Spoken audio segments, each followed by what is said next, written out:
Dark Souls 2, the bad one, aka the best one. The Souls games have been a staple of video games ever since Demon's Souls sneakily became a success back in the PS3 days. Ever since then, the series has exploded in popularity, and it's gotten to the point that even people outside the core are now joining in on the torture, as it were, due in no small part to Elden Ring, which would have been my game of the year this year if it didn't come out last year.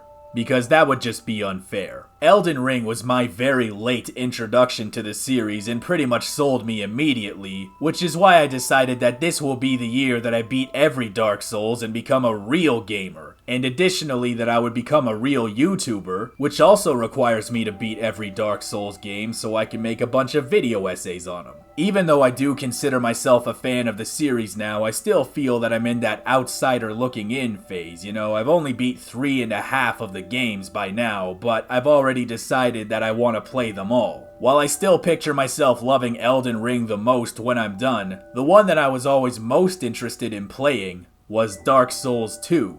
And that is because this is potentially the most divisive game in the series. It's the only one that Miyazaki didn't direct, it's the only one that's rated T for tiny little babies, and it's a little bit, quirky. But it was nominated for Game of the Year during the first Game Awards show back in 2014, so clearly they did something right.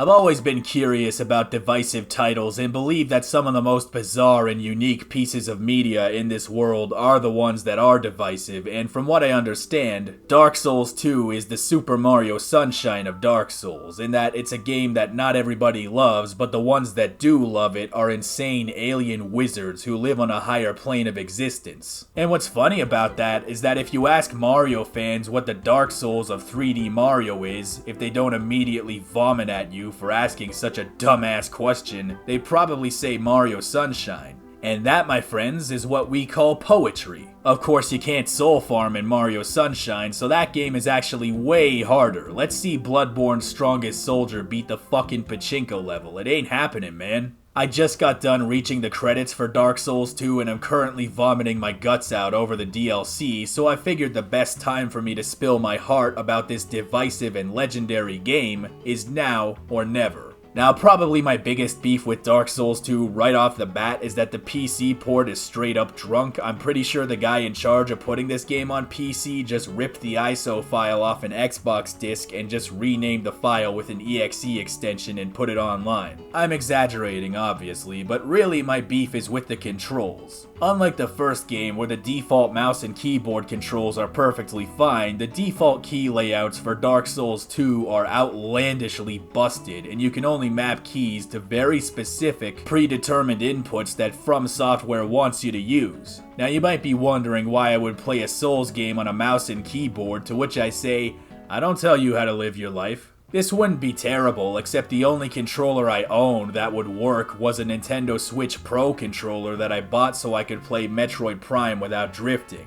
It's funny how the pieces just kind of fall into place like that sometimes. There's a moral to this story, and the moral is, I hate From Software. A major strength in all of these games is the presentation. There's a real bleakness to the color palettes. They're all washed out and muddy to get you fully immersed in a rugged, hopeless mentality. The game is dreary, monochromatic, desaturated, and dark as hell. That is until these occasional moments of pure, wondrous beauty seep in when you least expect it. This stark contrast between downtrodden, oppressive atmosphere and then a painting-like scene that creates these really effective moments in all of these games. You really feel like you've earned that moment. The same way the gameplay feels so rewarding when you finally demolish a boss that had you banging your head against a wall for an hour.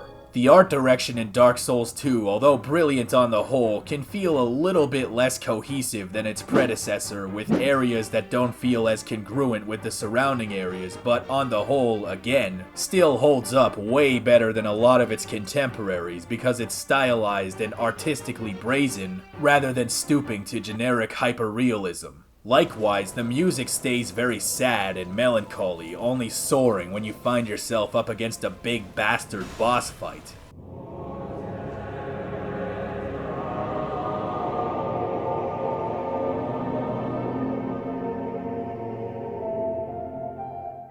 One of the most unique things about the Souls games is the non-linear progression. Some of these games are more linear than others, but the world goes off on so many tangents and has so many secret paths and hidden goodies that it's very easy to go the wrong way and end up struggling in a place that is expecting you to be 20 levels higher than you are. If you get fed up with one part, you can usually go somewhere else and find some other boss to kick your ass again, or some other goodies to upgrade your shit with.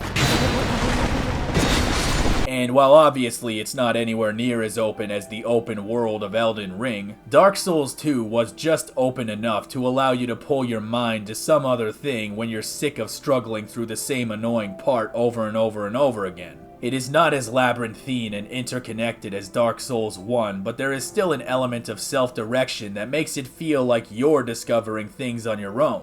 The only thing that kinda sucks about this is that you're probably gonna get stuck at some point. Just to give you an example, there was a moment near the 80% mark where I had no idea what to do. I ended up getting lost and getting my dick kicked off in the DLC areas because those were the only places that I knew I hadn't been. I swear to God, Mr. White, I literally did everything I could think of and had no idea what to do. And that is when I consulted my brother, who beat this game 98 years ago. You wanna know what he told me? He said, "Go to this room and kill an enemy next to this big statue guy. Then he'll eat the soul, come to life, and activate the elevator over here." How in the name of a fucking rat's dick was I ever gonna figure that out? I cannot think of a situation before this point in the game where I was required to do that to progress. And would you believe that this puzzle was actually added specifically for the special edition of this game? Yeah, this wasn't in the original version. They threw it into the Scholars of the First Sin edition because they thought the game wasn't stupid enough. It's always very important to remember that From Software is very aware of how tight their fan base is. They know that everyone's going to be swapping hints and stories and helping each other out. And because of this, they can get away with obtuse game design and puzzles that most games probably cannot, and that's the thing that makes it so unique. These games kinda created a league of their own because most games and developers are not confident enough to do what they do. And speaking of that, let's talk difficulty. After doing a little bit of cursory research, I found that there seems to be some debate as to whether Dark Souls 2 is one of the harder games in the series or one of the easier ones, and after playing it, I can see why. It's not always cut and dry. Like every one of these games, Dark Souls 2 has its quirks, some of which actually make it easier. If you kill the same enemy 12-ish times, that enemy is dead permanently and never comes back. Meaning that if you went out of your way to kill every single enemy 12 times, you can turn the entire world into an empty wasteland that is therefore a lot more easy to navigate. In a game that is aggressively hostile to the player every single step of the way, this can sometimes feel like a scummy cheat that turns the game to easy mode, but considering a lot of people would probably die enough times that enemies would permanently disappear during organic gameplay, like they always manage to kill a couple of enemies before dying every single time, it seems like a deliberate choice to make the game less painful for people who have been pulling teeth in the same area for over an hour. A very annoying thing in all of these games is having to walk all the way back through a giant dungeon just to fight an ass-kicking boss every single time you die. And thinking of that, this just feels like a nice option to be able to just go back without any hassle. I suspect this may have also been a response to soul farming in the first game, which in turn was a response to the game being a dickhead. The elephant in the room with the Souls games is that they are harder than your average game, where even a shitty little enemy can kick your ass if you're even slightly unprofessional. But at the same time, they also typically have an experience-based leveling system and enemies that respawn infinitely. So it's only natural, at least to my way of thinking, that a player would eventually ask the question of, wait a minute, can't I just stank level myself until I'm Batman and John Dick in one person? Of course, in a regular RPG, when you grind for an eternity, you can one-shot every single enemy. Dark Souls, on the other hand, grinding just means that you don't get one-shotted by every single enemy. I do feel bad about grinding in these games for about 10 minutes, and then this happens. And and then suddenly I feel bad for me instead. These games are designed to abuse the player, so it only seems like a natural response to abuse the game right back, even if that means grinding for the chance of making the game 3% easier. As I said though, you can only do this so much until the enemies are gone permanently. That is, unless you burn a bonfire thingy or join a certain covenant that makes enemies respawn infinitely, which in theory would allow you to farm infinitely. The only catch is that both of these things make enemies tougher, so to some extent it's a little bit self-defeating, like, alright, we'll let you grind, but you're not gonna like it. It is worth noting that there are a couple of areas where they do respawn infinitely, like the statue puzzle thing I mentioned, and I only bring it up because I just know somebody else will mention it if I don't, but that's way later in the game, so it doesn't really apply until you reach it. Still, compared to a regular RPG where if you grind hard enough you can just become an untouchable godlike creature who can kill everything with the basic attack in one hit, no amount of grinding will suddenly make your character strong enough that you can ignore the fundamentals of the game. You still have to play by the rules. It never felt like I was just handed a fight. I still had to be on the edge of my seat paying close attention to the game's behavior and my own instincts. It is also a game that, at least to my way of thinking, encourages experimentation. If there is a flaw in your strategy or your build just isn't conducive to winning against the boss's particular strengths, you can freely experiment with one of the 3 billion weapons you picked up in your travels, or even rejig your stat points to fit the situation better. You might have a greatsword build, but maybe this boss is more manageable if you load up on arrows and just pop shots at him like a bitch from a distance. And that's the beautiful thing about these games. They are notorious for being extremely difficult, but they don't always have to be.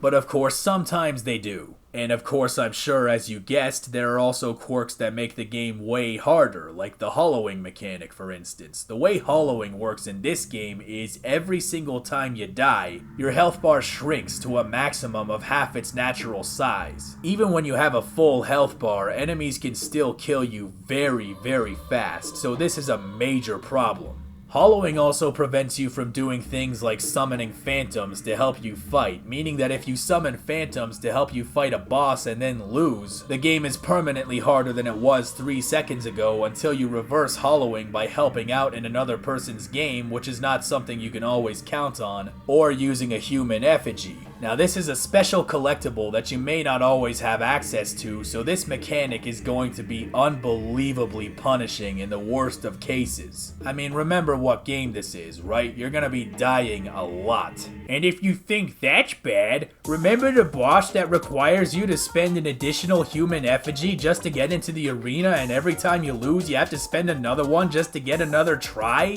Who makes this game? The funniest thing is that while I was researching for this video, I came across a quote from a 9 out of 10 IGN review of the game that was written at the time, and it said, "The penalty for dying made the game almost unplayable," which is the funniest thing in the world. This game is almost unplayable. 9 out of 10. This is the essence of Dark Souls. There are also invasions, which seem to happen at the most inopportune times because the people who do invasions have played the game so much that they know the worst possible time and place you can be invaded, so they just wait there for you to show up. Even though you can turn this off, I leave it on because I really don't think it'd be the true Dark Souls experience to turn it off, even if it does make me unfathomably angry. And it's really funny when you get invaded by Ganondorf in a really awkward area full of death pits, and then he dies off screen and gives you 20,000 souls because I assume he fell off a cliff and killed himself like a big idiot. Yeah, that's what you get for invading me, Ganondorf. Now go invade Hyrule or some shit.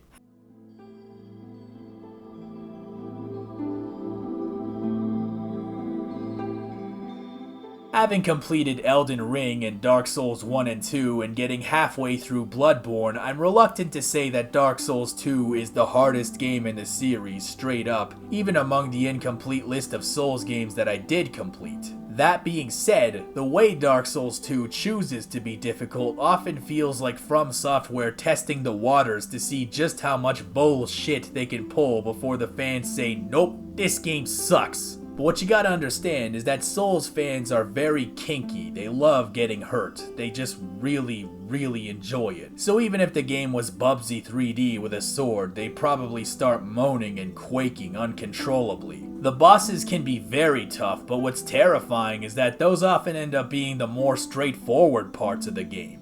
The level design, mamma mia. There are areas of this game that literally remind me of ancient Super Mario 64 ROM hacks. Do you guys remember Blighttown from Dark Souls 1?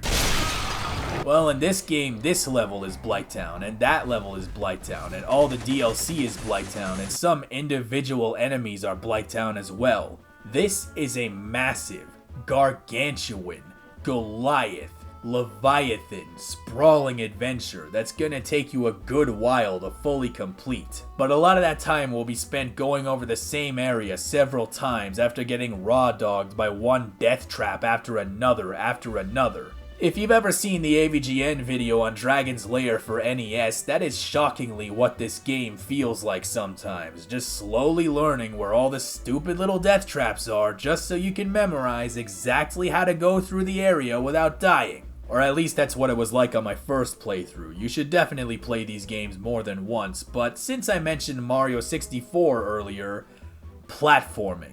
To jump in Dark Souls 2, you have to break out into a sprint and click the analog stick, and you'd better space and time that shit perfectly, otherwise the move won't come out in time and you're going over the edge. Or you'll overshoot it and roll over the other edge. There's a real shit-ass boss fight with a lion that can one-shot you with a slap and can shoot this deadly dark magic at you, and he has more health than every other boss combined, and he's invisible, so you can't even study his attack patterns or use the targeting system, so, yeah, that's great. That's wonderful. There is an item that makes him visible, but even when he's visible, he's still a son of a bitch. And then after you beat him, the game rewards you with another fight with a guy who's fucking 5 times worse. Then there's the Fume Knight. This is a penis fight right here. Not only is this man a vicious, cold-blooded killer, but the arena is surrounded by these fire hose that actually regen his health, so you need to hunt down some smelter's wedges to kill them, and then after that guy, there's another guy who's even worse. Again. Fuck you, Dark Souls. It might sound like I'm really mad at this game and that I'm just tearing it to shreds, but I actually liked it. A lot. The game is hard enough to be frustrating, but because there are always options, victory never feels like some kind of unobtainable thing. There's a real sense of accomplishment that comes with completing a game like this that for a lot of games often isn't there. Much like the other ones that I played so far, there are parts of this game that I was convinced I was never going to beat, which made it feel all the more incredible when I did. It's this dynamic right here that fascinates me with respect to the entire series. What is it that makes me want to keep playing them, even in the face of something that feels completely bullshitty and unfair, and makes me extremely angry? Because even with the inclusion of some downright asinine shit, the difficulty and subsequent conquering of said difficulty feels very player-directed. I have played a lot of games in my time where it felt like I died to random horse shit that I had no control over, and even on subsequent playthroughs, they never really managed to escape that feeling. But with Dark Souls 2, again, much like the other games, I feel like I made myself win, and not like the game just decided sporadically to be nice to me and allow me to win. The game made me unbelievably pissed off every single time I picked it up, but that didn't stop me from reaching the credits and getting most of the way through the DLC. Is it the best game in the series? Dark Souls 1 had a much more cohesive world that made much greater use of verticality. Bloodborne is way faster and the combat is far more exhilarating as a result, and Elden Ring is Elden Ring. Do these things make those games objectively better? Not necessarily, but for my money, I think I enjoyed them more. That being said, I did enjoy this game very much again, and it's different enough that it's worth playing even in the face of all the others. And with a series like this, you'll probably end up playing all of them anyway, because you can never just play one. You always gotta have more. Because once you go Dark Souls, you never go back to other games that aren't Dark Souls. Except for right now, because they just released Pikmin 4!